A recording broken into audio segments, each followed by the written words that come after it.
Selanjutnya pemirsa, soroti sejumlah kasus MBG yang memicu keracunan di sekolah. Balai Besar POM Palembang memperketat pengawasan mulai dari rantai pasok makanan di SPPG hingga pengujian sampelnya.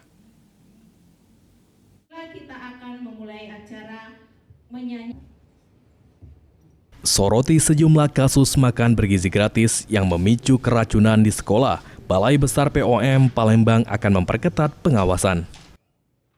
Kepala Balai Besar POM Palembang, Yani Ardianti mengatakan, jika saat ini BBPOM masuk dalam tim gerak cepat kejadian luar biasa keracunan pangan sebagai pengujian sampel berdasarkan kronologis atau studi epidemiologi yang sudah dilakukan pihak puskesmas.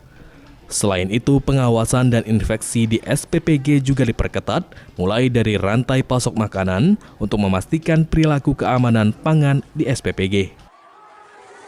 Pertama, fungsinya adalah melakukan pengujian sampel yang diduga menjadi penyebab KLB keracunan pangan tersebut. Kita melakukan pengujian, terus tentunya juga berdasarkan kronologis atau studi epidemiologi yang sudah dilakukan teman-teman di puskesmas. Dan memang kalau memang masih diperlukan data tambahan, kita akan turun langsung.